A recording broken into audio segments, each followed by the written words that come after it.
everything is wrong, you feel like it's your fault. Just remember, I will be there for you, baby. Remember, there's nothing out there to get you, don't forget it. When life throws lemons, just call on me. Just call on me. Just call on me.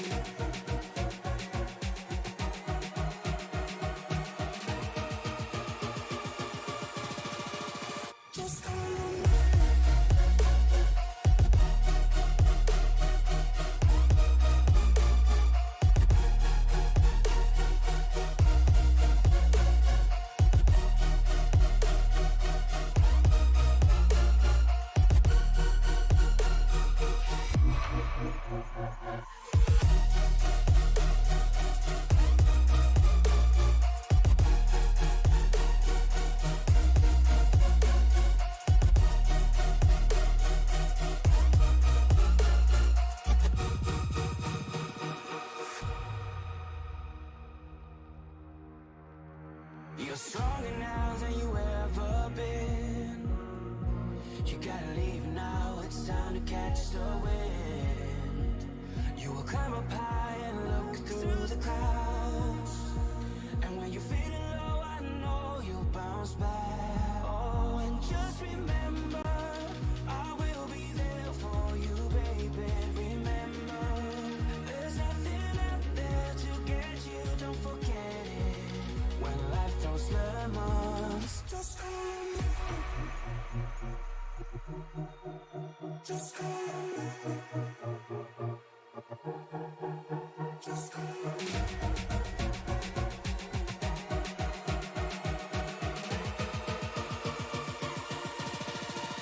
Just call on me.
Welcome, race fans, to the iconic Chicagoland Speedway.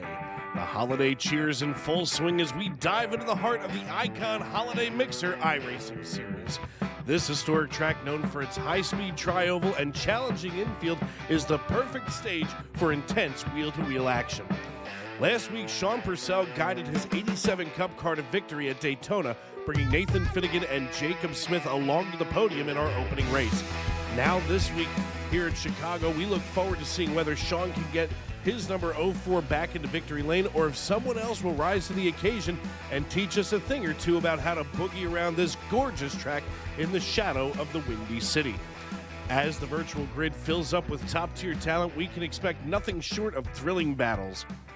Will we see daring overtakes in the tri-oval, or perhaps a strategic pit stop that turns this race on its head? I'm Dave Regal alongside my partner in crime, Mr. Shane Lake, live here in the Tony Trapasso Memorial Broadcast booth, where we'll be with you through it all, from the green flag to the checkered flag, right here on Sim Racing Media. And Shane, here we are again, and it seems like every time you and I get together, we've got an exciting one on tap for our fans. It doesn't matter where it's been. It doesn't matter who's driving what. We've always had a crazy finish to end up bringing to everybody here on Sim Racing Media. And tonight is liable not to be any exception, because they're not driving the 87s this week. No, ladies and gentlemen. It's the Gen 4 Cup cars. 900 horsepower going to those rear wheel. And I'm going to tell you right now, it's going to be fun to watch these guys skate around this place once those tires wear off. Just a few seconds left in qualifying as we take a quick look at our current conditions here on the racetrack. 66 degrees, the outdoor ambient air temperature, partly cloudy skies. Those combined will give us a track temperature of 74 degrees around this 1.5 mile piece of asphalt. And Shane, it's that time already to look at our starting grid. These drivers have gotten themselves ready to go quick, fast, and in a hurry. And I'll tell you what, man, I mean, this is one of the things that I love most about this league. They get it together, they don't waste any time, and they're ready to go. As we take a look here at our starting grid, there she is. No, she's not. It is the warm-up segment. Just kidding. So we were ready to start running and ripping, but driver's going to have some time here. That'll give us some time to look at some of these awesome throwback paint schemes. And, of course, you know, you and I grew up during this era of these wild, we were talking about the shape of these cars off air. And let's first off take a look at the shape of these and talk about that a little bit for the fans. We can see that basically the right side of this was almost square from the right front headlight all the way to the tail of the car. Yet that inside is bumped over like the front of the car is pregnant. Yeah, exactly. And the entire left rear of the car was shoved over. These cars were called Twisted Sisters for a reason, and believe me, the downforce and the speed that these cars had, especially at a place like Chicago, was absolutely insane. I think there were times in qualifying when these cars ran, you would see them north of 205 miles an hour going down into turn one. And we expect to see a lot of that tonight, too. I mean, you know, I think the thing that really harkens to me is, you know, my stepdad was a Sterling Marlin fan, so here we are looking at tonight's number 31, but painted with that Coors Light silver bullet scheme. Earlier we saw the Caterpillar design. Here's the 21. Check out this Taurus, and you know, we talked about it ourselves earlier, and I feel like we need to bring this up. It was almost a sin for Ford to have the Taurus out on the track, because my grandfather had a Taurus, and he certainly wasn't racing anywhere. No, but the crazy thing is, I remember watching a little something on YouTube. Ford actually snuck the Taurus by because they basically decked out a production car in the NASCAR colors and just basically threw a roll cage in it. So they got away with something big bringing the 98 Taurus in, and then they were able to refine it as, you know, we got into January, February. So it might have been a crime, but they definitely stole their way into the show. Well, and, you know, there are certain, you know, thresholds and things that have to be made before a car can be accepted into the NASCAR family in the first place. You know, first off, they've got to be able to pass it off as a stock car, so it's got to be something that you can find on the showroom floor. And, of course, Ford made one heck of a lot of Tauruses, both in the sedan and Honeybuns and I were talking about the station wagon model. You know, we saw that in, I forget what movie that was last night we were watching, but, you know, Ford sold a heck of a lot of Tauruses, both in the station wagon and the sedan model. Yeah, they did. And then, you know, their success with Jack Roush and Mark Martin primarily. And the funny thing is, I was doom scrolling Instagram, and they were actually, there's a video on there of Mark firing up the most successful chassis he had, JR51. So, you know, seeing a lot of these paint jobs, I know there's a 98 or 99 painted out Martin Taurus kicking around in the field tonight. So that's going to be the first thought on my mind is JR51. There it is. And that's right here. That's Brian Smith, driver, the number 78. And that is the JR51. And my God, I mean, that makes me feel like we are kids all over again. Now all we need is a rainbow 24 and a 3 with a plus on the hood. And we got ourselves our typical battle for way too many years. Oh. I mean, you know what? I think that's the coolest thing about iRacing. One of the coolest things about iRacing. The things that we got to experience as kids, we get to experience all over again on the digital platform. And, you know, racetracks like Chicagoland, of course, not on our schedule anymore. You know, gone like a freight train, gone like yesterday.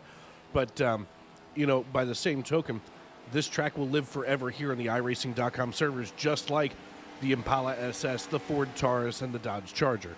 So, you know, This is just something that folks, this is literally a Sim Racing Media exclusive to be able to have these cars tonight for you on this track. I mean, this literally cannot happen anymore, period.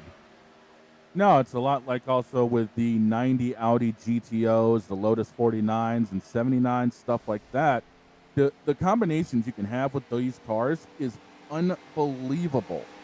So this is racing at its finest. And of course, we do nothing but bring you the finest of entertainment and racing media here on SRM as we take a look. There's the X-Side batteries number 9. Now, of course, X-Side was originally the 99 of Jeff Burton. But I'll say this. X-Side batteries, near and dear to my heart, based out of Reading, Pennsylvania. That was always cool when they got to bring the car and display it here just outside of my hometown. As now it looks like we're ready to grid up. Let's get that beautiful bean footage here on your screen for race number 2 at Chicagoland. Braxton DeWeese, he's going to be your pole sitter as we wait for him to hop in the car. Anytime. And we're waiting for him, as we want to make sure that we get everybody a little bit of screen time here, especially for our pole sitter. Not sure where Braxton DeWeese is.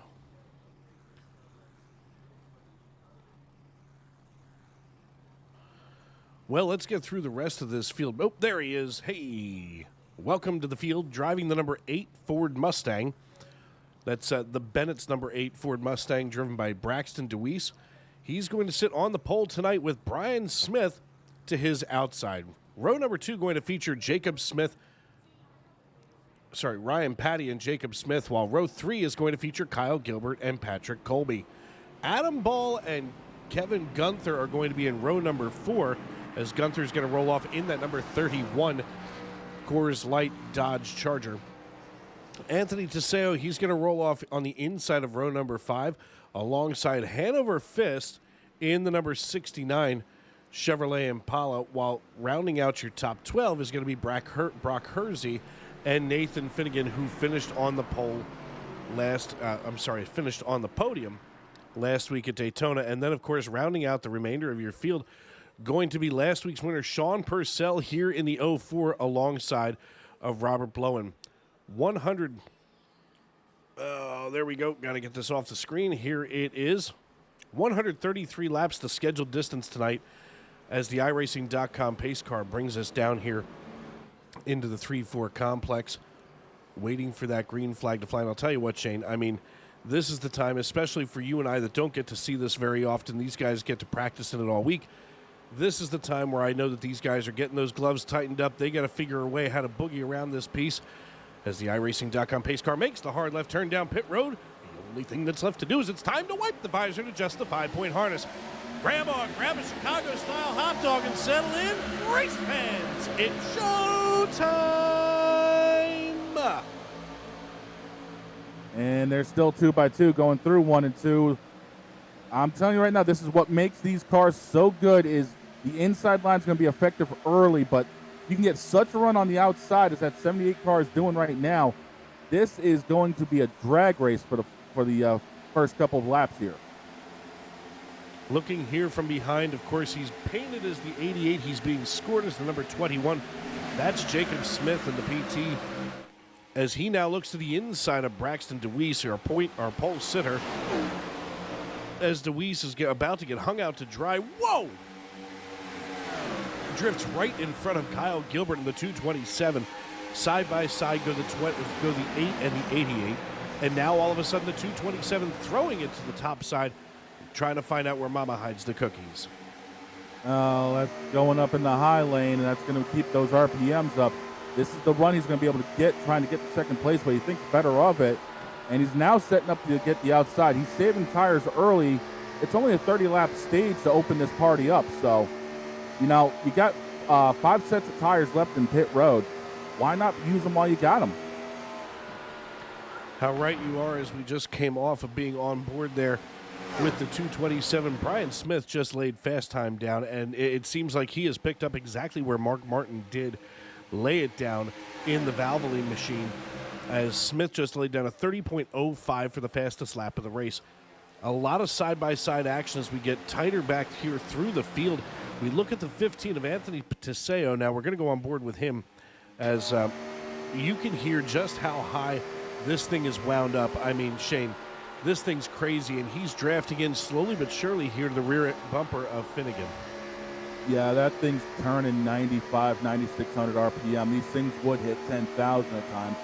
So the fact that he's able to haul this much mail, especially now down to turn one, they are literally on the chip with these fresh tires.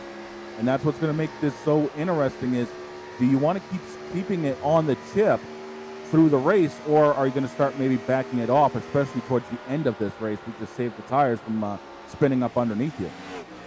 But I just saw Kyle Gilbert going 194 into turn 3.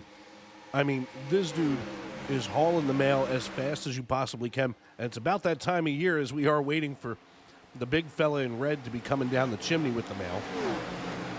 As we take a peek back here, Patrick Colby in the number 9 Exide Batteries Ford Mustang. As he works the high side just over top of our pole sitter, Braxton Deweese. And Deweese really has melted back a good chunk here. I'm not sure what might have brought that on, but maybe this thing might just be a little too much too soon for him. Maybe let those tires wear in and get yourself comfortable behind the wheel. Well, not just that, but as I noticed earlier on, going through some of the notes for this race, this is not what they would call an impound race, which means they were able to make a lot of adjustments on these cars in the final, bit of the sessions, whether it was qualifying or the last bit of practice or warm-up. So it could also be a setup thing right now. Maybe he's got a long-run car and, 30 laps just ain't going to do it for him. Patrick Colby just laid down a 30-second flat lap. 30-second flat, and did you see the rear, just peeking at him for just a second there, the rear end of this car was doing nothing but spinning behind him. I mean, there is so much torque at the rear end of these cars. That housing's got to be screaming. As now we go right here with Kevin Gunther on board. I mean, Kevin Gunther here looking just behind Braxton Deweese and, of course, the 78 of Brian Smith. These two drivers going to be going at it. We peek back here at the rear view cam.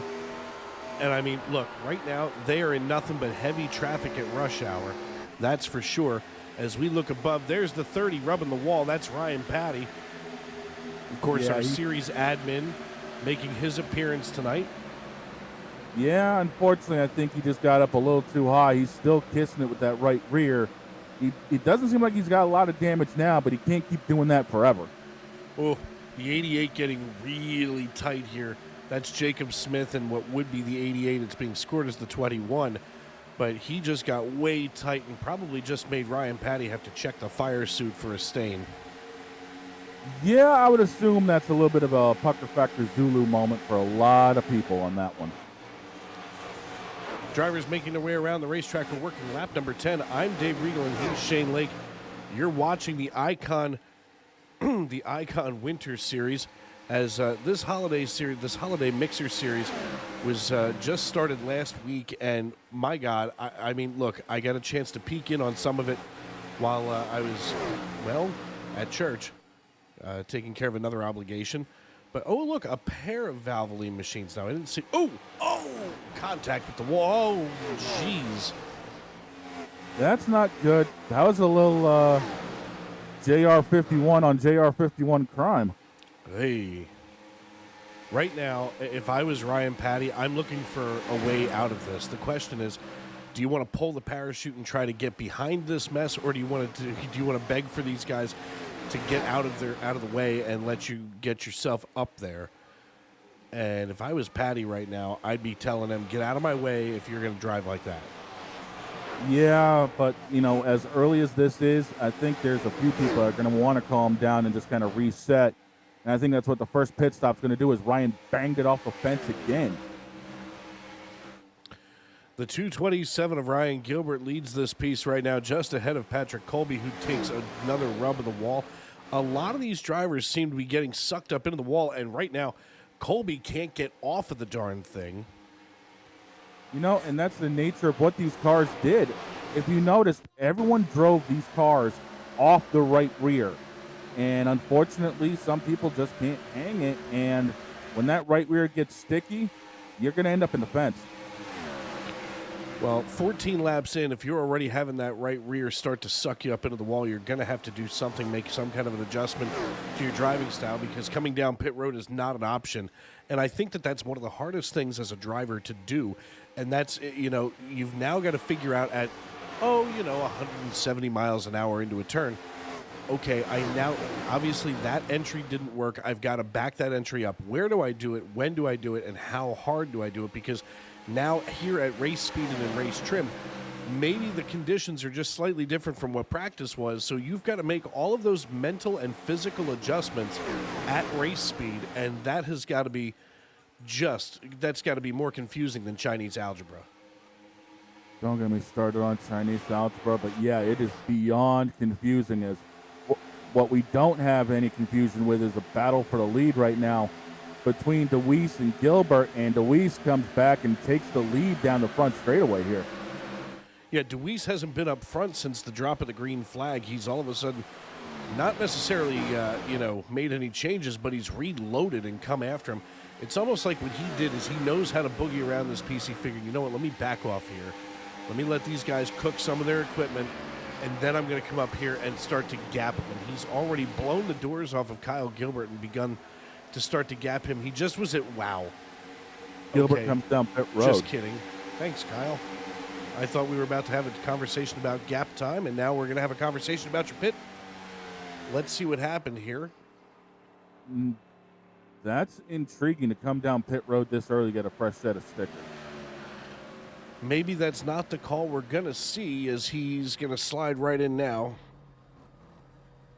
As he comes in, let's see. Yep, he is going to get that fresh set of sticker tires. We see the pit crew over there for the 88 in front of him. They seem to be wearing their trademark blue overalls. Was that two tires? That was only two. Guess he wants to be looser. Okay. That's going to make things interesting, because now he's only got an extra set of left sides kicking around. See, I'm very intrigued, says Papi. Yeah, this has got my attention, because that's a little early to make a stop for tires. But, Chicago was known to kind of grate the tires up. So maybe just figured, I'll put on an extra set of rights and just drive back up through everybody. Well, Braxton DeWeese now leads this piece, and as I was starting to mention a moment ago, he was really gapping Kyle Gilbert, but Gilbert was... And here we go. I just heard somebody else on race radio deciding they were going to come down. I thought maybe we'd see who it was, but right now, there it is, Kevin Gunther. He's going to come down and get tires. Let's see if Gunther's going to do the same thing here, and see if everybody may be thinking two tires for reasons we can't quite understand. It's not just the fact we can't understand. We're up here in the booth. That's why we're not down on the track. Yeah, this qualifies me for why I don't belong making decisions in a race car. Yeah. And Gunther's coming down for fuel only. Okay, two strategies. Well, we've seen that happen before here at Chicago. Chris DeWeese checking in the YouTube.com live chat saying, good evening, race fans. Cheering on Braxton DeWeese. He says that they have a fast hot rod tonight. I would say that's a fairly accurate statement. Definitely not fake news when you consider he's gapping Brian Smith in the 78 by 0.3 of a second. Yeah, I think these guys are going to end up staying out the distance of the first stage, which now is going to end up really starting to cycle everybody else. And that is going to probably be an indicator of what people are thinking their cars are going to do for stage 2 and then later in stage 3. With the stages only going 30, 60, and then the finish going to 133. Again, they got 6 sets of tires on pit road, and the tanks are only at 60% capacity. So going 35 laps is going to be an outside run. So we could see 3 pit stops in that final stage. And speaking of making a pit stop, we got a few of them coming down now. Brian Smith, Nathan Finnegan, Patrick Colby, and Adam Ball all coming down. Braxton DeWeese staying out. Now, I'm not sure, and I guess I should have looked, and we'll have to check with the 30 car, but I'm not sure if they're being awarded stage points or if the stages are simply built in as competition cautions. But, I mean, Braxton DeWeese, you might as well stay out there now. 23 laps, 7 to go this time by. So it may be, but nope, just kidding. You know what? I give up. I'm just going to take the pen and the clipboard and hurl it down here out of the booth. Don't hit Larry McReynolds doing that. He might try to take over. You know, Larry Mack, he does this thing where he says for a while, okay, I'm not going to work every week, but he doesn't want to work the race. But you catch him on every podcast this side of the Mississippi. I mean, you're not wrong, but yet again, with everything that Larry's gone through with, you know, Bodine in the 26, and then Davey and Ernie in the 28, and then Dale Sr., and then working with Mike Skinner, yeah, it's been a bit. A lot of dead guys on that list. Yeah, and a lot of damn good drivers, too. So, Bodine's questionable. There it is, just sliding in. No, I feel like there's just a lot of dead guys on that list. Does that mean that you're either really old or really experienced or a bad omen? Experienced, yes. Omen, possibly. Just feels a little scary as Kyle Gilbert comes off, let's see, turn 4. What in the world? He was down pretty low. Brock Hersey, he's going to stay out for the time being here in the 24. As Teseo, Fist, and Bluen all came down lap 21, 2, and 3, and for some reason they all went down laps. Hersey, he manages to stay out for the time being. He's going to have to come down to let Teseo, Fist, and Bluen get those laps back. Yeah, easily. And he's just hauling everything right now, but Gilbert's reeling him in by, it looks like, well, never mind, apparently. It doesn't matter what he's reeling him in by because now Hersey's on pit road. I feel like tonight's Tony Trapasso Memorial broadcast booth drinking game is going to be how many times you and I can say never mind because we zigged and they zagged. I don't have a big enough bottle, Dave. I got some Diet Iced Tea for me. Oh, there you go. It sucks when you're covering on call. Yeah, I can get that. You know, the worst part is here in the real world, every time I've volunteered, you know, hey, man, yeah, I'll cover you for on call, I get whacked. Never good. Yesterday I was out for 4 hours in one shot, another hour in the middle of the night. It's not always that great. Ooh, a battle breaking out here between Brian and Jacob Smith. And Brian Smith closing the gap fast here on Jacob. We're going to go on board here on the roof cam with Brian. Right there in the center of corners where he made up the gap. I saw the flames come out the pipes on that Quality Care Ford, and it looked like he just tightened up and he had to reset the front end. Looking here from the inside cockpit. Look at the wheel action on this thing. Wow. They were doing a lot of that in the 2000s, the way they had to drive this thing in the corner. That's why their biggest thing was they were driving these cars off the right rear, and we just saw how that was going on. I mean, hands busier than a one-arm paper hammer. I'll go with that. I was thinking more along the lines of hands busier than about 6 different poker tables and ESPN running the show. Ooh.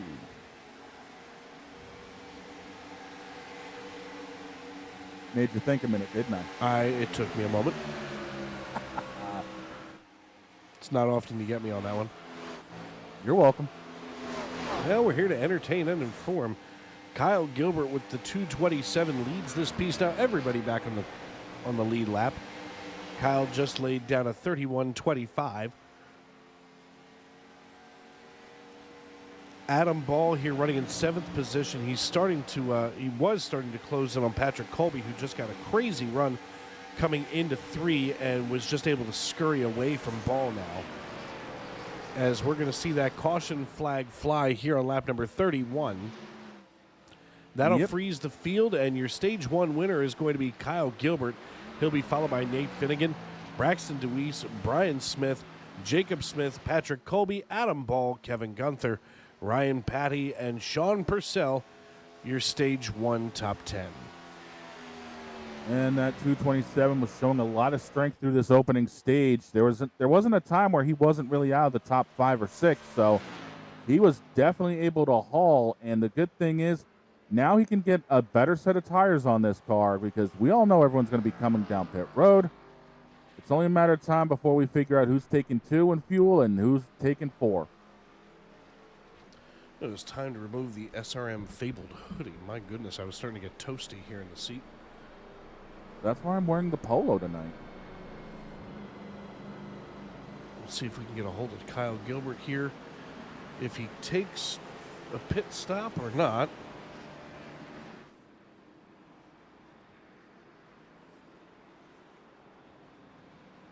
Waiting to see. 3, 2, 1.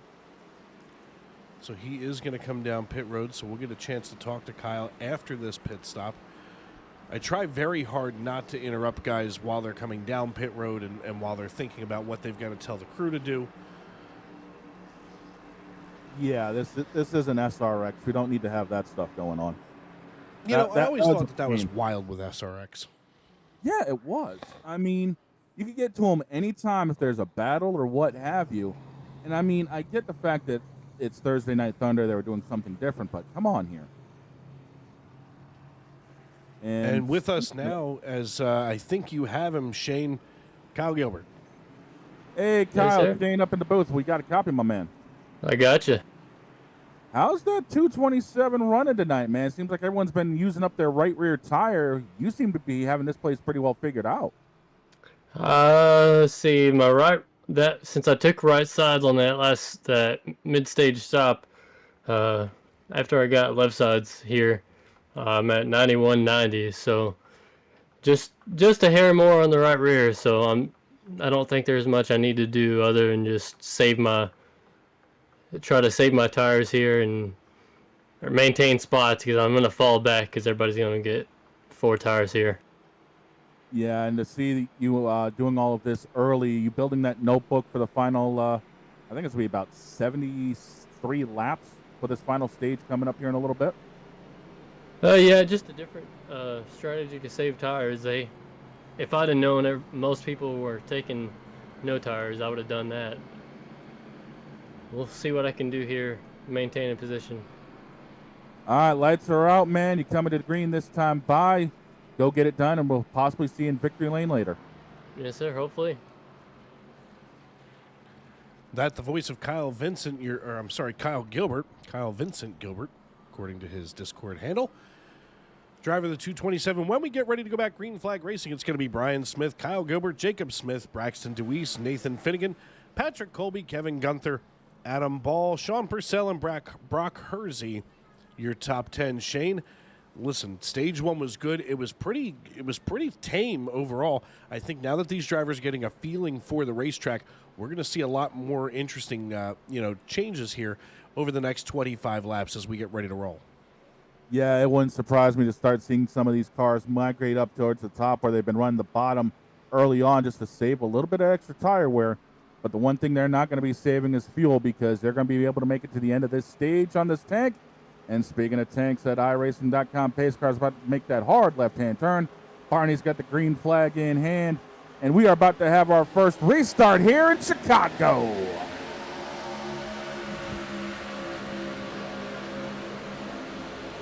Green flag in the air as everybody's going to be hauling the mail down through turn number 1. They go running right over top of the digger cam, and these guys are really ready to crank things up to crazy. Yeah, they are, and it looks like the 78 of Smith decided to get out in front of everybody else and put Gilbert in his rearview mirror. There's something about a Mark Martin car and a mile-and-a-half track that just seems to be perfect to see it up front. Battle for the lead already between the 227 and the 78. The 78 gets ready to throw it down up against that white line there. Not out of bounds here at Chicagoland. As he now, nearly caught that left rear quarter panel, keeps things under control, but allows the 227 to scurry away for just a quick moment here. My God.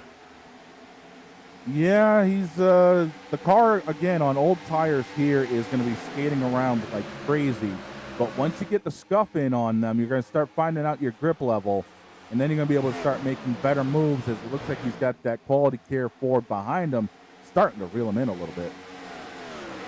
We'll go on board here with the 88, timed as the 21. Jacob Smith starting to close the gap between himself and Brian Smith. Now he gets a great run here as he drafts right up to that rear Eagle 1 logo on that bumper of the Ford Taurus in front of him. We come through the tri-oval, and he's not even giving it all that throttle coming through the tri-oval. We can hear that. It's almost like he knows how dangerous that rear end of these cars is. Yeah, it seems like he was more towards 3/4 throttle, and he still reeled that 78 in like there was no tomorrow. So there's definitely a little bit of horsepower in that 88 here tonight. Last week's winner, Sean Purcell in the 04 Chevrolet Impala. He looks to the rear here of the number 9 Exide Batteries machine, and now he's going to be pestered here by Nathan Finnegan as we're going to go on board with Finnegan. Let's see if Finnegan can get around him again. See what I did there? There's the 99 of Ryan Patty, the zombie tachometers Ford Taurus. Oh, a rub of the wall here for the 6. That's going to allow the 99 to get on by as we look out the rear bumper of the 99. We look back here at our race admin. That's the 30 of Ryan Patty. And we'll go on board with Patty. There's just a lot of great racing going on here on the track. And I mean, these guys are handling themselves with almost professional precision. Yeah, they are. And that's the thing about this track is, what? I think the 99 caught the fence going into he did the back straightaway and just about got wiped clean. Good gravy. That was close. I cannot begin to tell you how horrifying that was, even to sit here in the broadcast booth watching that. Oh, you're not wrong. I kind of cringed for a second thinking that there's about to be an impact, but thankfully there wasn't.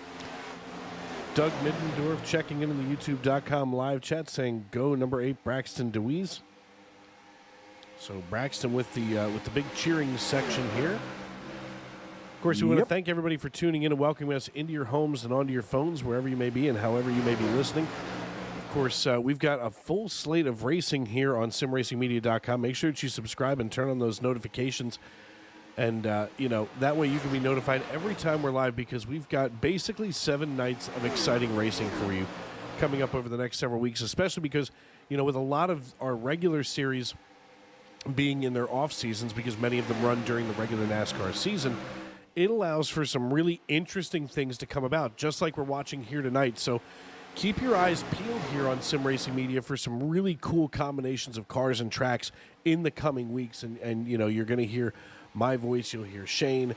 And, of course, we've got Racers Elite coming up, Monday, Tuesday, and Thursday. Monday, Tuesday, Wednesday, Thursday. And, just a lot of great racing every day this week. Yeah, and not only will you hear Dave's and my voice, but if you got the gift of gab, or if you wait for our buddy Alan Bergen to wreck you in a truck race and give you PTSD for a while at Talladega, you can actually join us here at SRM, as I just made Dave laugh. You can join us here at SRM, either comment on the YouTube video or check us out on Facebook to join up with us. And who knows, you might be working next to one of us at some point. Oh, and what a privilege that is. Yeah, it is. I can't believe that you threw Alan under the bus. It's how I got here. I'm going to use it. I got here by being told, hey, listen, perhaps you'd like to try this broadcasting thing because you're an awful driver. Well, the way Alan and I talked after the Talladega race, he was just like, get over here and see what happens. And here we are towards the end of the year. Figure that one out. Great battle brewing here from everywhere from 5th back to 9th position, or back to 8th position, as we're going to go high and wide here. Whoa! Watch this happen here. The 78 just drifts up. This is going to be a problem.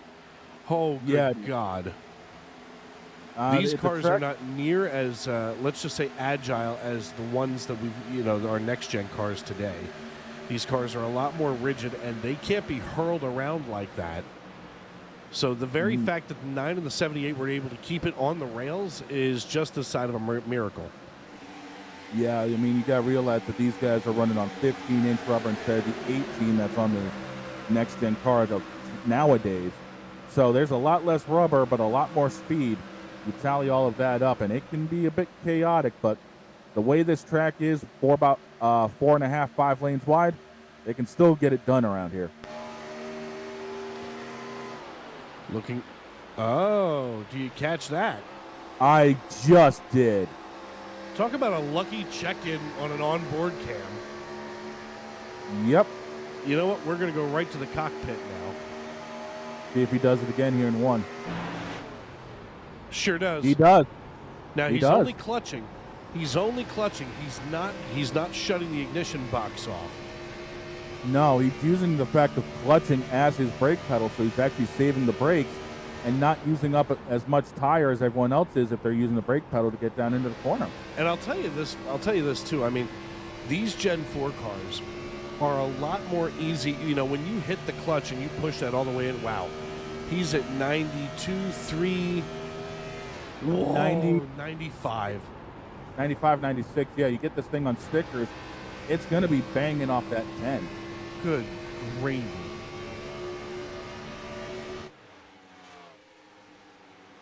That is wild that they're still pulling 95 on these old tires. And like I said, on stickers, you're going to see that thing hit 10 easily. So this is pretty evil with these cars.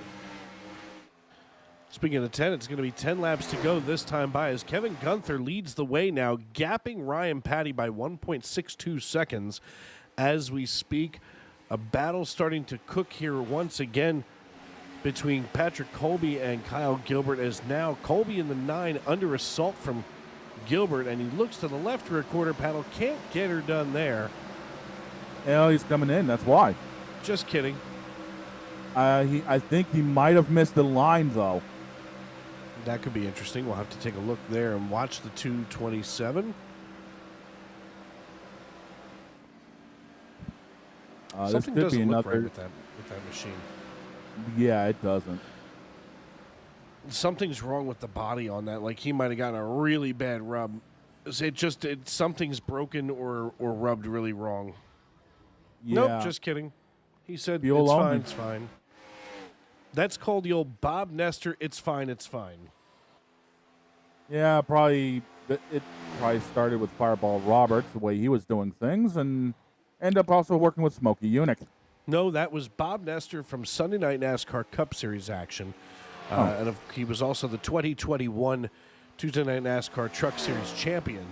And there were times where he would just have all kinds of disaster on his truck and would say, it's fine, it's fine. And he would somehow pull out, the finish that he needed to continue his campaign.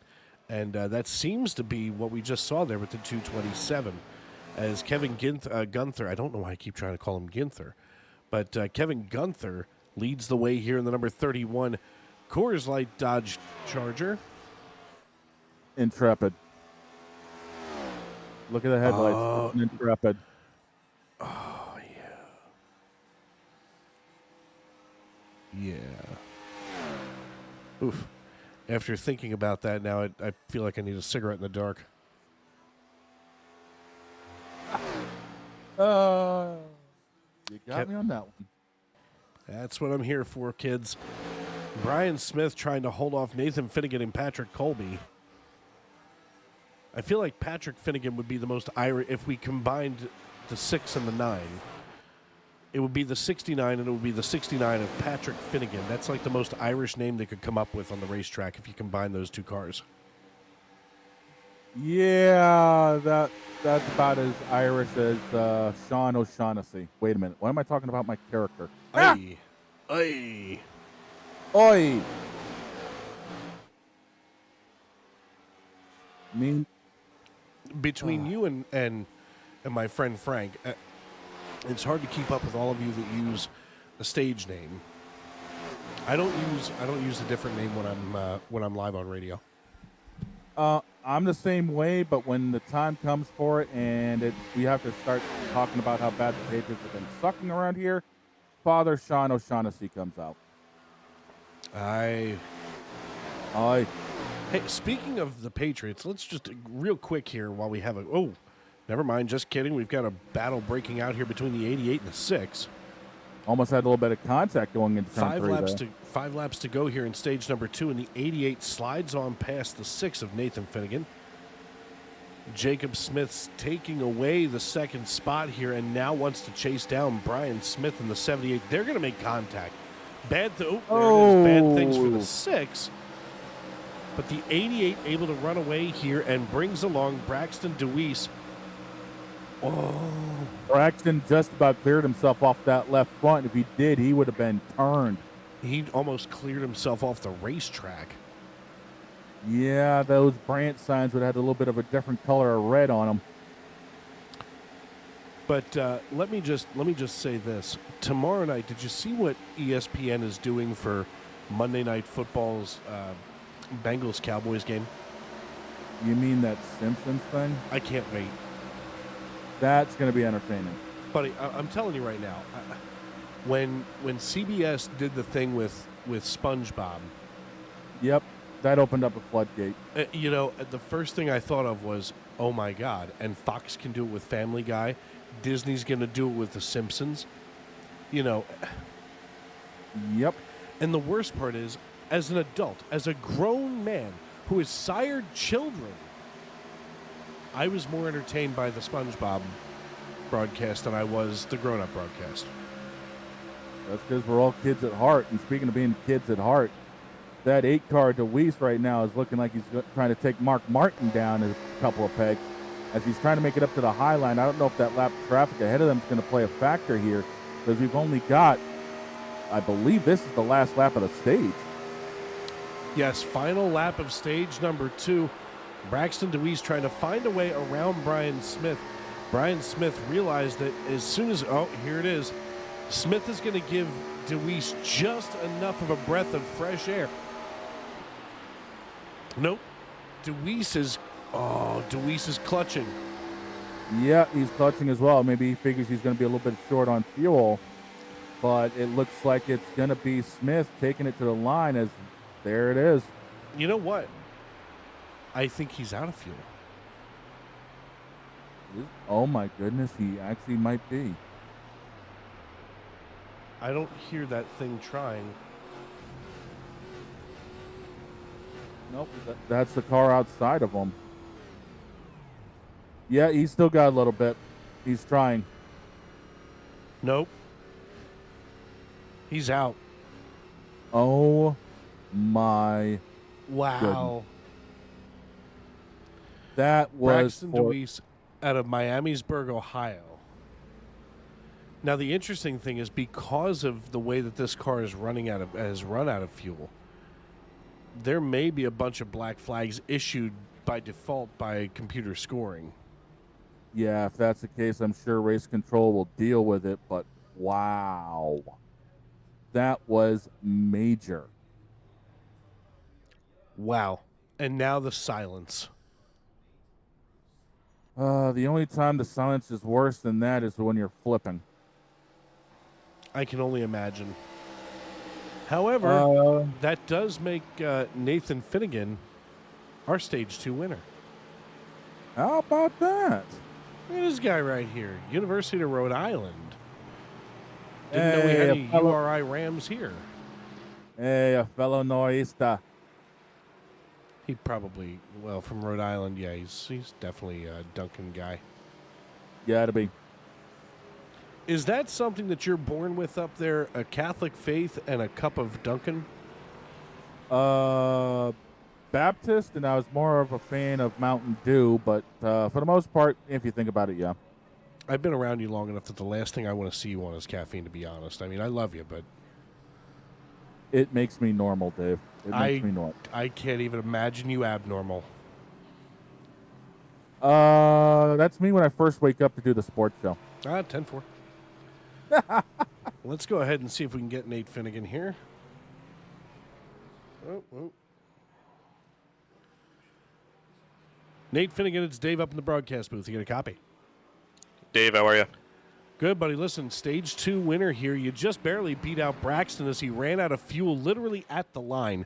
I mean, how does that feel for you? And now with the remaining 70 laps left in this race, what's going to be the strategy, and what do you think you're going to have to do to try to bring the 6 into victory lane? Yeah, I think honestly it feels good under us. Good tire wear, front and rear, and honestly just focusing on keeping it in one piece and maintaining good pace like we've been doing. And I think now that we don't have necessarily a fuel saving to worry about, we can kind of really open it up with a little bit of clean air now, hopefully. Yeah, fuel became such a major thing. I mean, you're only running at 60%.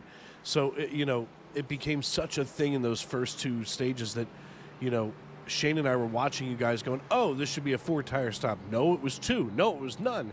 It for us up in the broadcast booth, it really threw off our mindset. What does that do for you down on the track? I mean, I guess you're looking at it from purely, the computer telling you how much fuel is left in the car. Yeah, it's tricky because it's I think a little bit easier if you have somebody up in the tower or up on the box, giving you numbers and letting you know, all right, this is our goal for our lap times, this is what we got to be hitting, and trying to do all the math yourself while driving, engaging around you what the competition's doing, whether or not other guys are saving as much as you, or if they're pushing, or Braxton, he flew past us with 2-3 to go in the stage, and I was like, all right, well maybe he saved enough and he'll make it, and it looks like, I mean, he did barely, but yeah, that's part of the cat and mouse game. All right, my friend. Well, listen, good luck the rest of the way. We'll see you perhaps on the other side, and maybe we'll see you in victory lane. Hey, appreciate that, Dave. Thank you. Thank you, sirs. We're going to send Nathan back on down into the main race chat. We're going to take one quick second here and step aside to pay some bills because we have neglected that heinously here. We'll be right back, and we will not miss the restart here for stage number 3.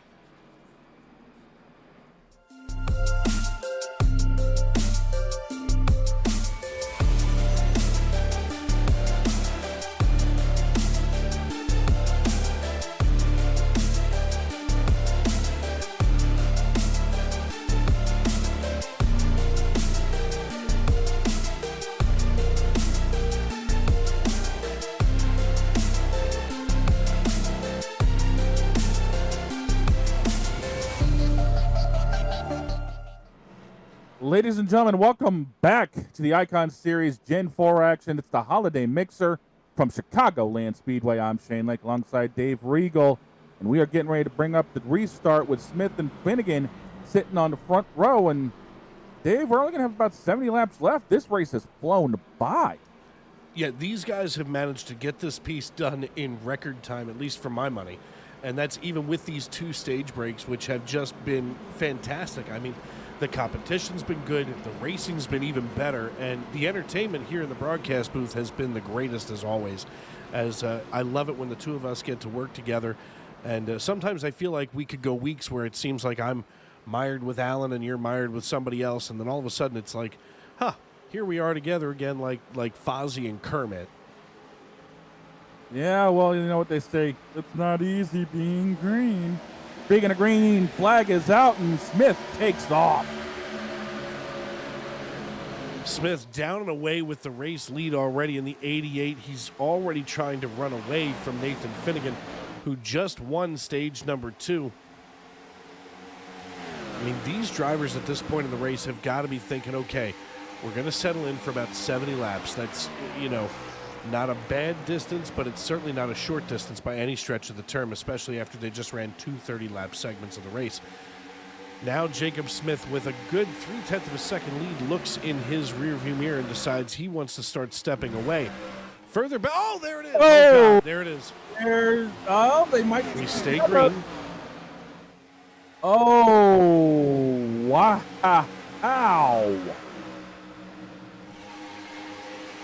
That looked like it hurt. I'm tempted to run back and see what that looked like, but these guys are still out here duking it out. Yeah. So we have put a little dog ear there in our video feed so we can get a peek at that once we're not green flag racing, but we want to keep our eyes on the live action here because that live action is why you folks came to us tonight. As we take a look from Ryan Patty's perspective, he's one of your Boston guys up there in the Northeast. That man definitely was born with Duncan in his veins. Ain't nothing wrong with running on Duncan. I've done it a handful of times. I'm not big on the coffees, but I'm definitely running on their donuts, that's for sure. It's the cronut that I get. Yes, that or the glazed stick for me. Oh my! I Nut fell in nut? love with the cronut, and I may be helplessly and hopelessly in love. Hey, it's good stuff, man. It's really good stuff. There's nothing wrong with good cronut. No, I feel like my kidneys and my pancreas love me. Right? The 88 of Jacob Smith holding off the 31 of Kevin Gunther, as we're about to have an old early 2000 showdown. Oh yeah, I'm getting those vibes. Feel it, the Ford Credit 88, the Coors Light 31 with the X-Side 9 behind them. They're side-by-side drag racing into turn number 3 at 180 miles per hour. The 31 wins this battle for the time being, but don't you worry, Jacob Smith rides the low side. They've got that Jeff Burton look-alike behind them in the 6 machine.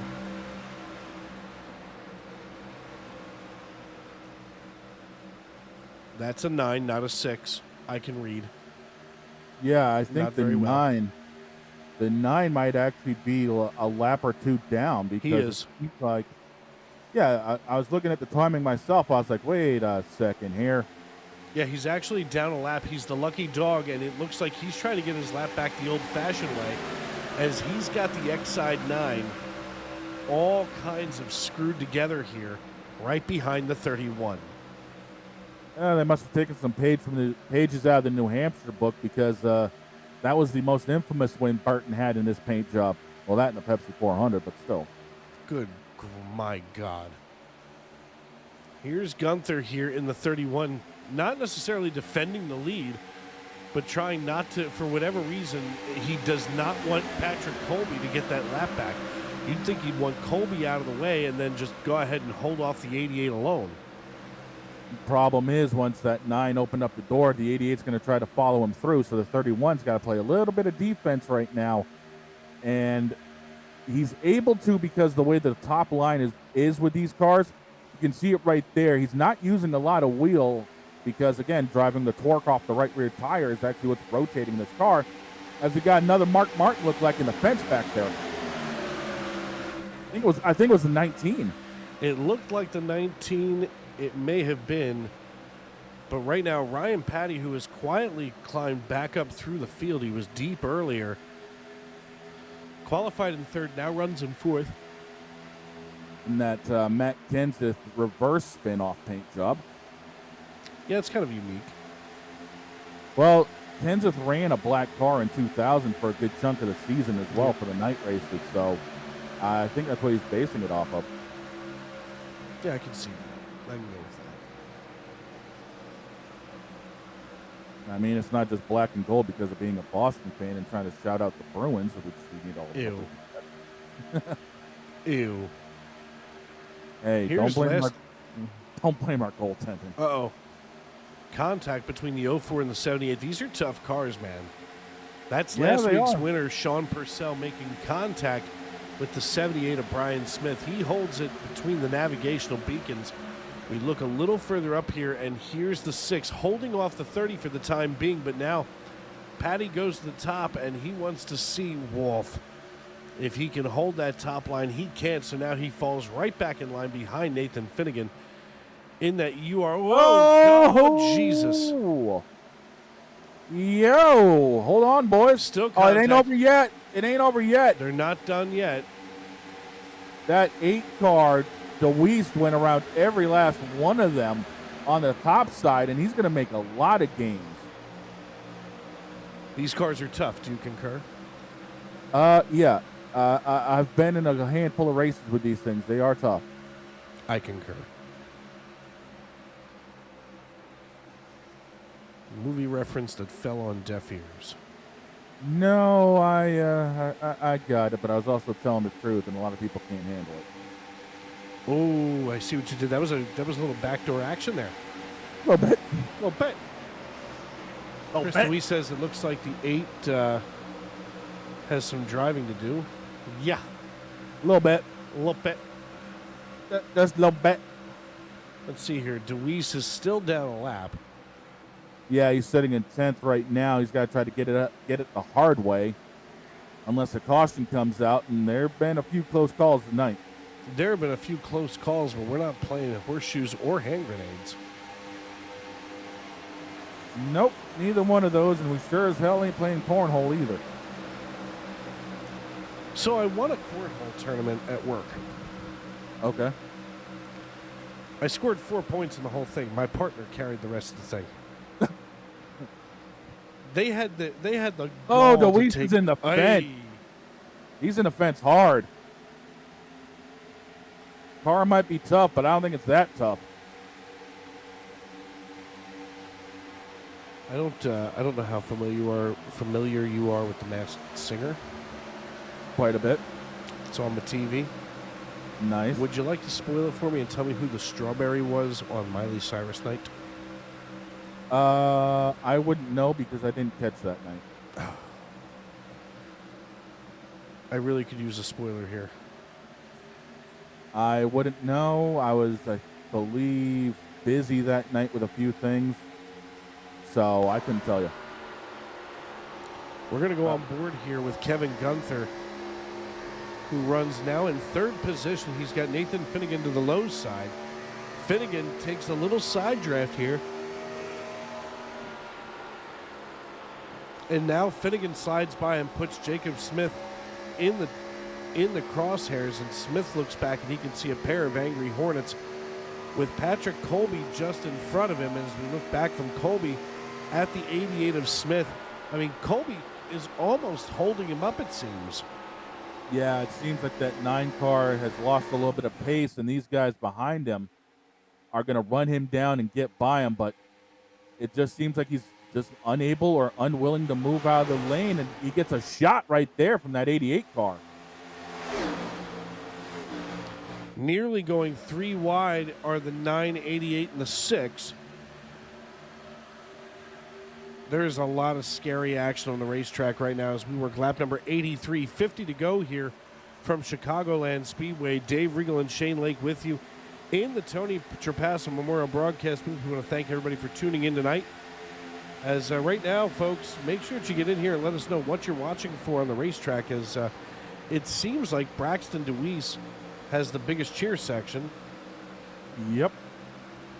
Chris DeWeese saying, oh, that's just a little aerodynamics flattening on the right side. A couple more times, it'll be perfect. You know, I know that those guys were told to do that. Yeah, sounds like something Chad Knaus would come up with.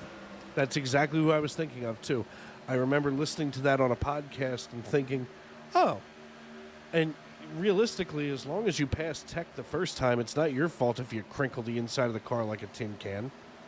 No, I mean, it's considered race damage, so, I mean, depending on the circumstance. Yeah, as we got a little battle going for the lead right here between Josh Smith and Nathan Finnegan here. And it looks like Smith's going to hold him off right now. You know, I just caught myself calling it a tin can. I know, right? Nobody uses tin anymore. It's all aluminum. Also, the same goes for tin foil. I scolded someone the other day for saying tin foil and it's aluminum. Yeah. Depends on if it's a conspiracy. Depends on if it's a conspiracy theory or not. Yeah, but I don't think I've ever used actual tin foil. I don't think that that's been made since you or I were born. Yeah, true, but still. Just makes me feel old. I get it. Of course, so does this gray in my beard. Yeah, I feel that too. Trust me. Here As comes the 88 down 88. pit road. Yep, Jacob Smith going to bring it down pit road. So we know that they're less than 50 to go. That means that it looks like they're going to try to split this maybe 25 and 20. Yeah, it would probably be about, or they could go 25-25. And then just set it up for the final dash, because 25 from here will put it right around 112. Well, here comes the 88. He's going to get 4 tires and a tank of Go Fast, it appears. Right Finnegan side coming down. Purcell staying out for the time being in the 04. Yeah, it's going to be your first cycle of true green flag pit stops, it looks like. Drivers handling the true green flag pit stops just fine, as Nathan Finnegan's going to bring it down onto pit road. We go on board with him. We watch the right side pop up. That'll drop down. He's going to continue to get that second tank of gas.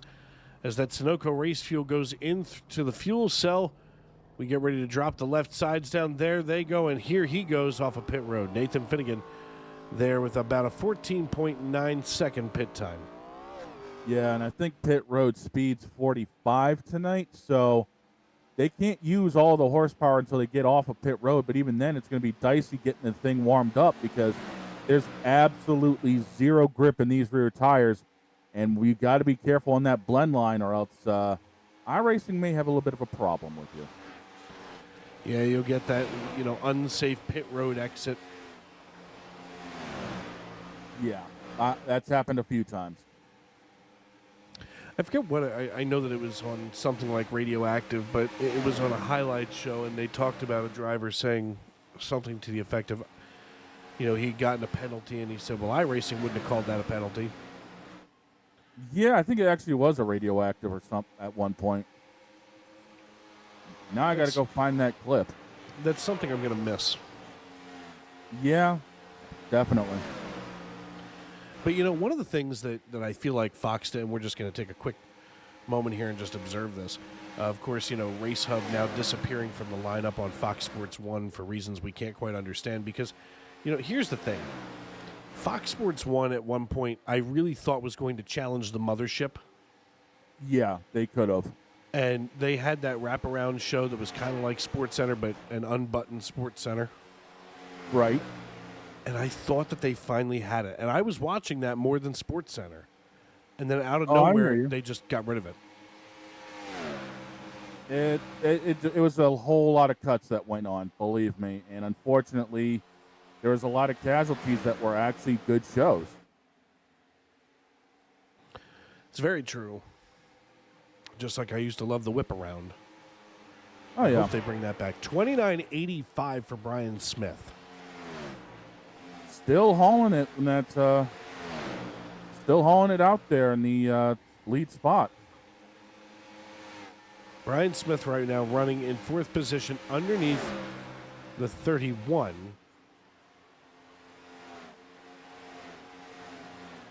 Good Lord.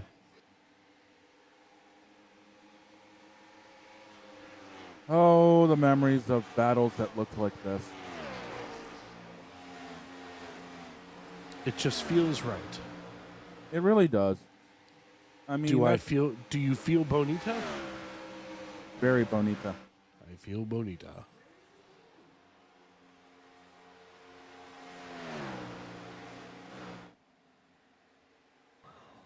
Somebody had to point out to me that the new Capital One commercial with Santa Claus using his Capital One card while Saturday Night Fever is playing in the background. Yeah. Somebody had to explain to me that was John Travolta dressed as Santa Claus. You didn't know that? No. Dude.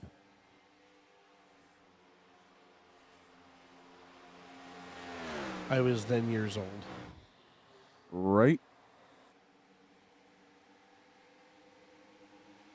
I mean, I think it was the week before my 36th birthday, which makes me feel really awful. Oh, I hear you on that one. 40 laps left as that 88 car is still hauling out there. He's trying to extend this as far as possible for a huge cycle here because he might be just trying to split this section in half. So he could try to go 35-35. That wouldn't be a bad strategy at this stage in the race. Not at all. I mean, have the freshest set of tires out there. Maybe this is the night that they turn around in that unit. That wouldn't surprise me any. Be right back.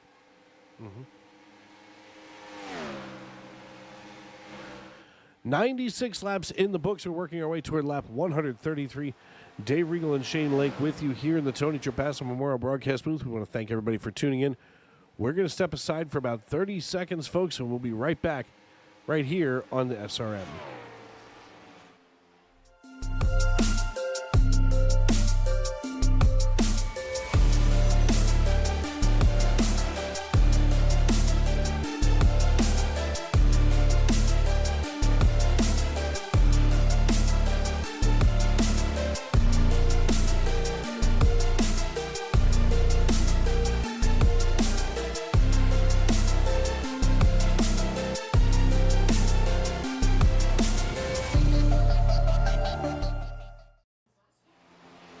Welcome back to Chicagoland Speedway, where we're here on lap number 97 of 133. You're watching the Icon Winter. My goodness. I feel like I've done this 3 times now. It's the Holiday Mixer. I don't know why I can't just say Holiday Mixer. But right now, your race leader is Jacob Smith here. He's being scored as the 21, but painted as the 88. He's followed by Nathan Finnegan, Brian Smith, Kevin Gunther, Ryan Patty, Sean Purcell, and Brock Hersey. That's your top 7. Your top 10 includes Adam Ball, Patrick Colby, and Braxton DeWeese. Now, the interesting thing is that, out of that, there's a lot of holes in the wall. There's a lot of places where cold air can get in.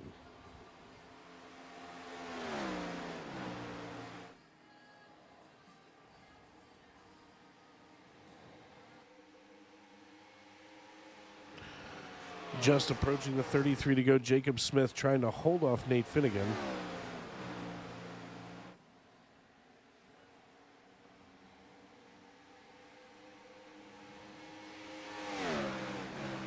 Smith, Finnegan, Smith, Gunther, Patty, Purcell, and Hersey. Those 7 cars are on the lead lap, and that's who I expect to see bring the Packard here to this house.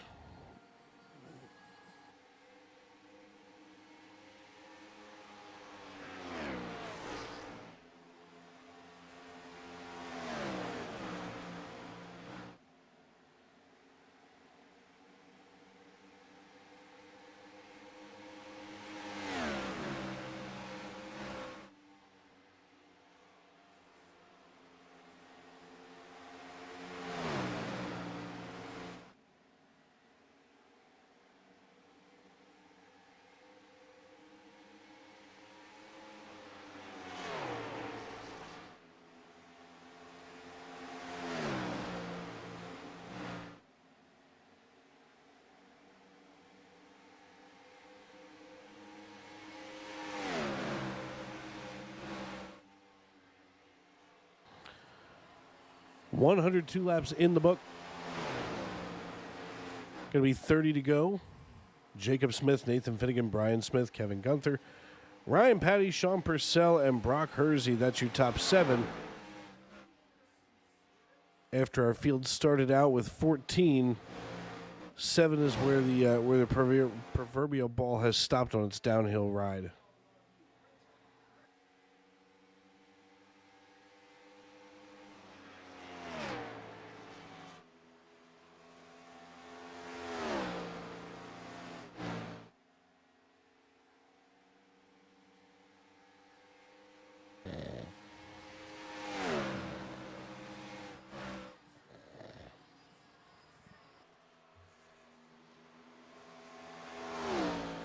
Keeping an eye here on the 24. Last week's winner, the 04, Brock Hersey.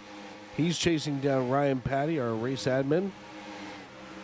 Yeah, he looks like he's got a whole lot of speed still in that hot rod, so it wouldn't surprise me to see him up towards the front by the time this is over. As Ryan's in the fence again. It's been an interesting few moments here without you. Yeah, I've heard.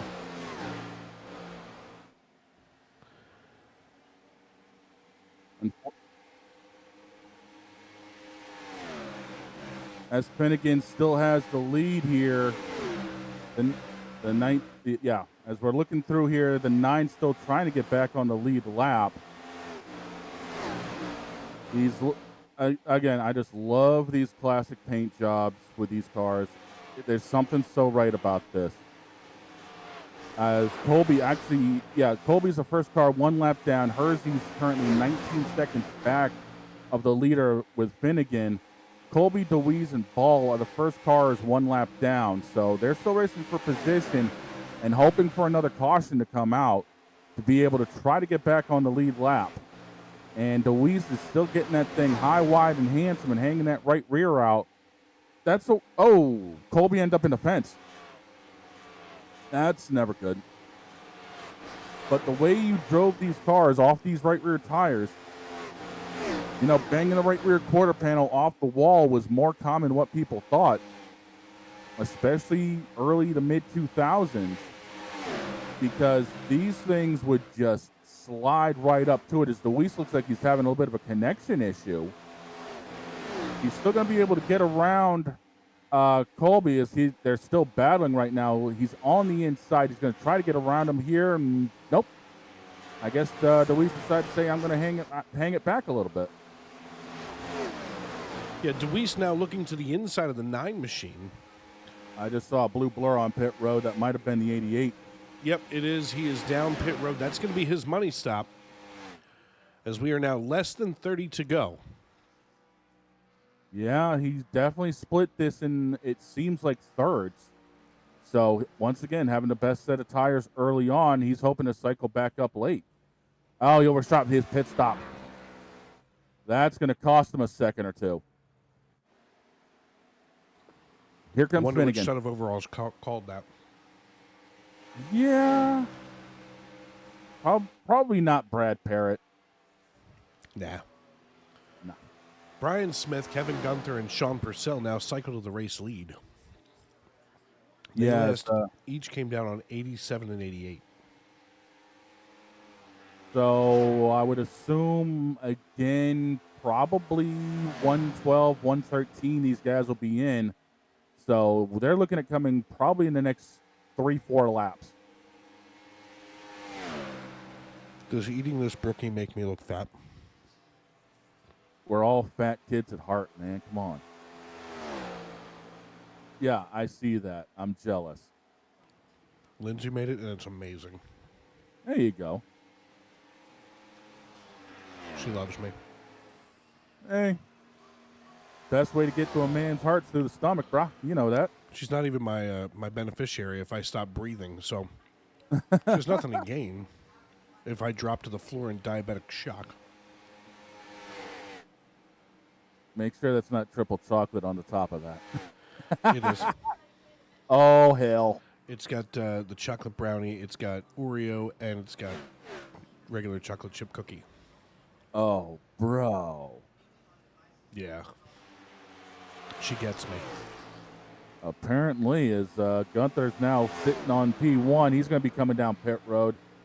Everything's going to start cycling out to where Colby and DeWeese are going to be the ones on the lead lap. Finnegan's 3 seconds behind those guys. Now Gunther comes in. That's going to leave Patrick Colby and Braxton DeWeese atop the pile.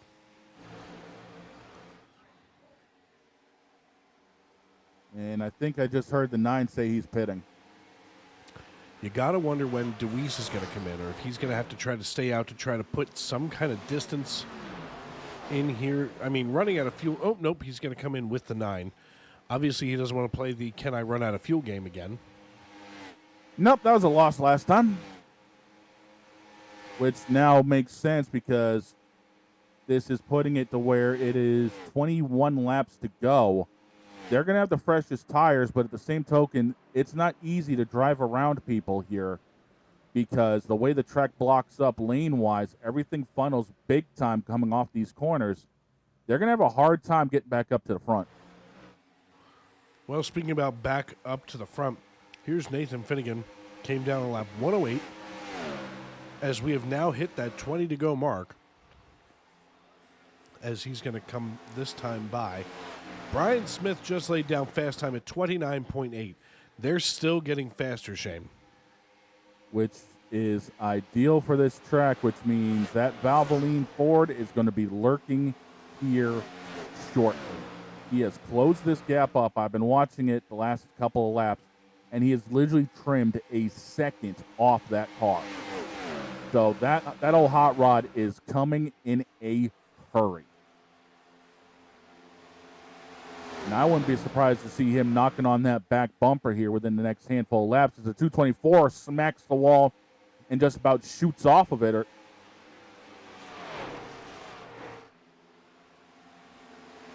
Finnegan putting a lap on another car.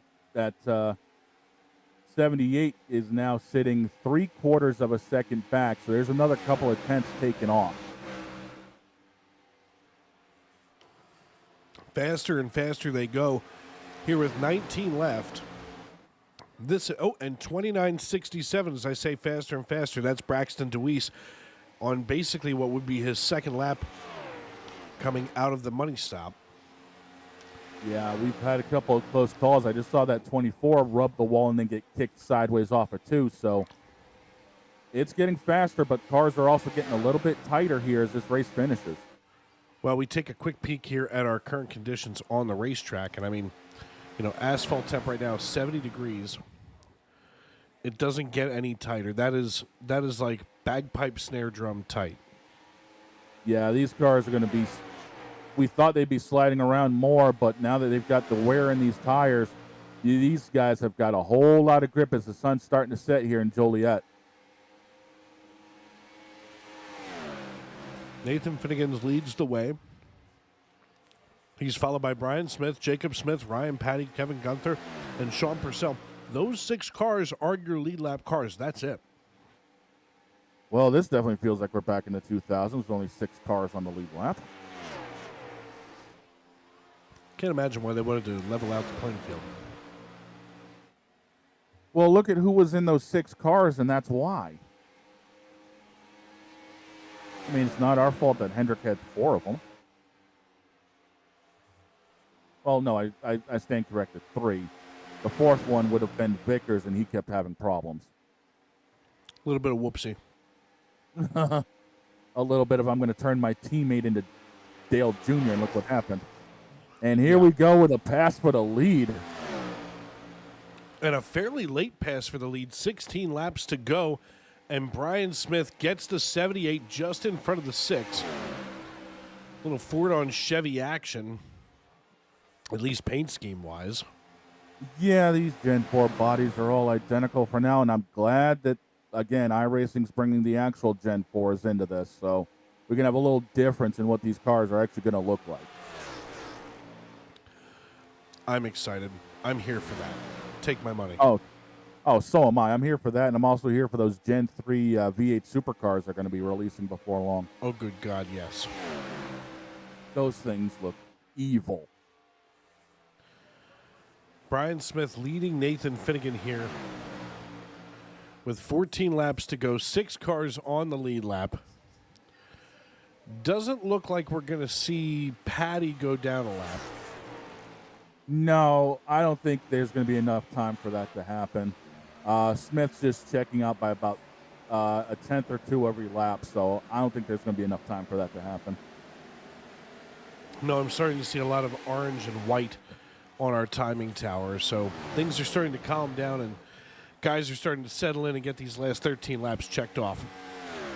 Yeah, it seems like it's more, we know what our car has. We're going to try to conserve it, and maybe if we're lucky, we'll be able to hang where we are as Smith has just obliterated this field here at the end, towards the end of this race.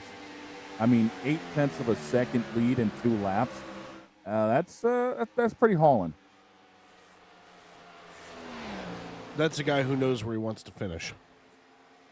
Well, there's no better place to finish in Chicago than up front. I mean, this track is beyond technical, and I'm saying that for a 1.5-mile track because there's no real straight section of this track. Even the back straightaway's got a curve in it, so it's hard to get this place dialed in, and that 78 car is dialed in.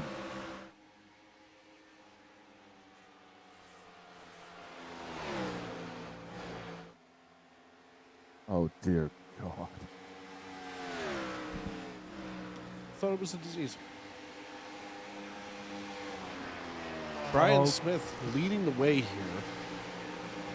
And it has now gone all white in our top 6. Drivers being separated now. Oh, wow. Yep, that 78's just getting Faster and faster. And further at the front windshield of that 9 car, that 6 car. So it's turning into, is anything going to happen to Smith here with 10 laps to go? And with that dime piece left, we're going to step aside one final time here. We've got one more bill to pay here at Sim Racing Media. We'll be right back after these messages with the finale of the Icon Winter Holiday Mixer Series live at Chicagoland.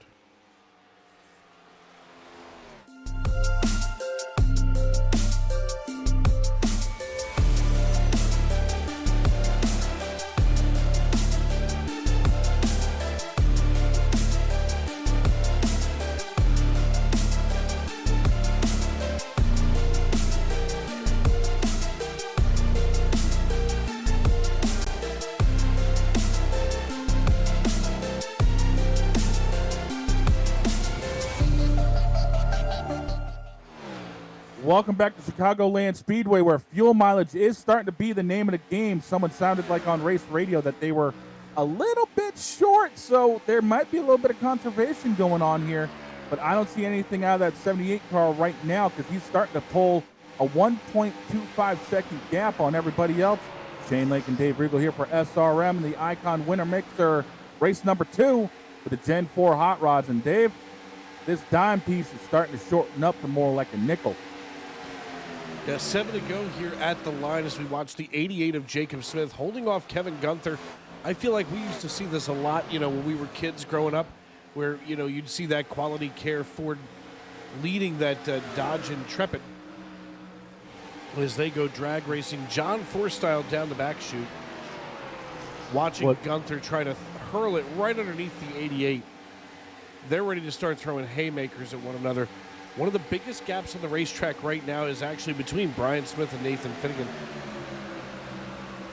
As Finnegan right now registering about a second and a half. Yeah, what's crazy is that we're focusing here on, now we're focusing up on Finnegan. I was looking at the 88 and 31 cars, and I was thinking to myself, I got those behind me in diecast somewhere. It just feels good.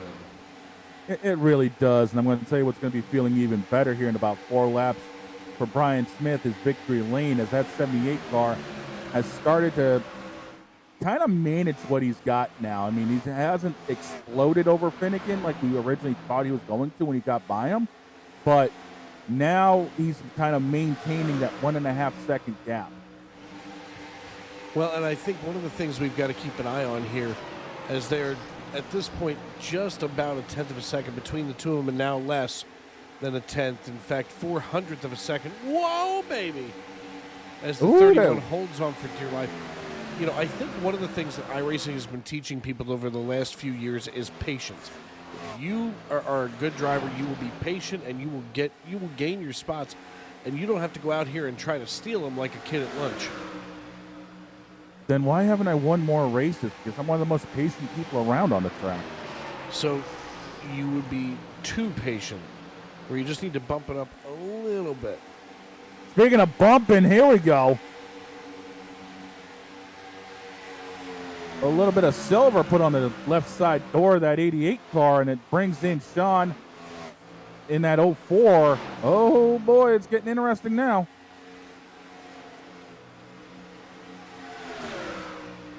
Just incredible here as we work lap number 131.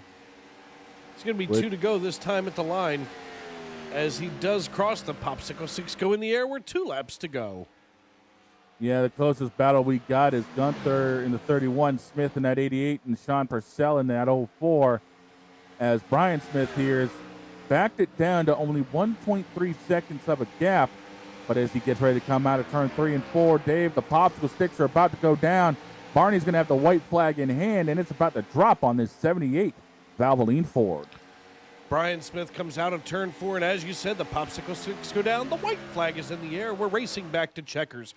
Brian Smith has put on quite a show tonight in the Valvoline Ford Taurus. We might have joked about the Taurus earlier, maybe not being a street stock performance vehicle, but tonight on the racetrack, it has been a completely different story as Smith hauls it down the backstretch one more time. He's gapping Nathan Finnegan by more than a second and a half at this point in the race. Sean Purcell runs in 3rd, while Kevin Gunther in 4th and Jacob Smith in 5th. And coming through the Geico restart zone one final time and collecting the checkered flag is Brian Smith in the number 78 Valvoline Ford Taurus.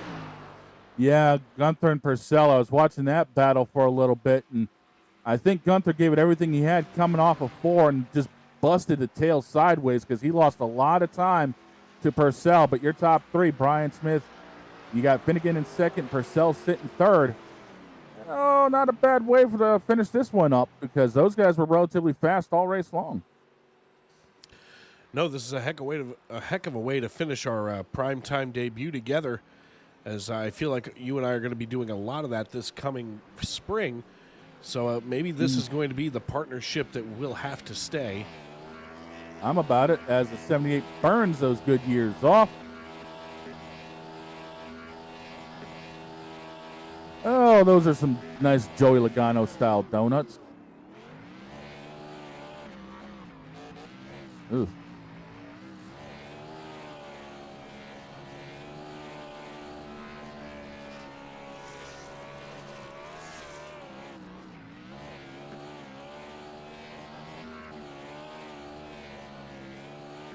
Got it. 1 sec.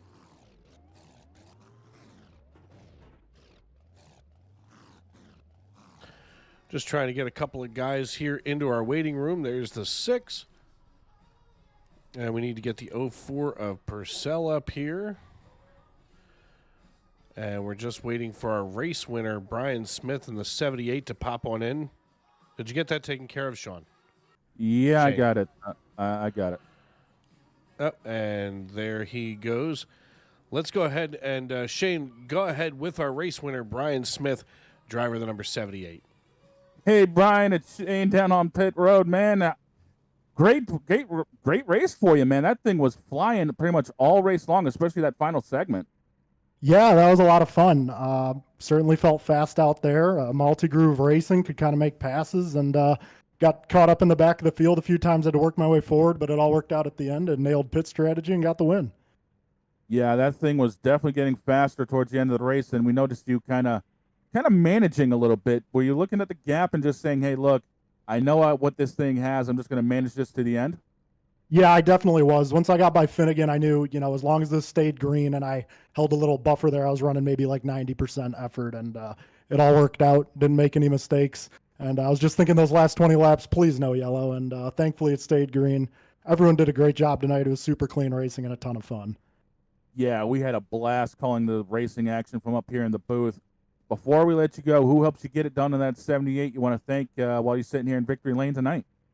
I was running with a teammate tonight, Jacob, and I was running with another teammate, Anthony, and he left early. But yeah, Jacob, we're just, bouncing pit ideas off each other, and, thinking about what the best way to go about it was. And he short pit that last stage, and I got to think that Finnegan was paying attention to that and allowed me to run long, and I figured that was my best shot to get by him, and it sure enough worked out. So yeah, shout out Jacob and everyone else. You guys do a great job with the broadcast too. All right, we appreciate that, man. Celebrate this win, and we will see you next week. Awesome. Thanks, guys.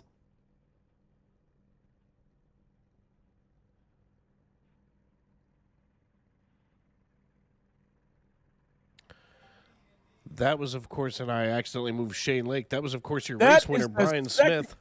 That's the second time that's happened to me here. Come on, man. Not my fault. Not my fault. As we're going to go to our second place finisher here on the podium, Nathan Finnegan. Hey, Nathan, it's Dave up in the broadcast booth. You got a copy? Yep, I got you, Dave.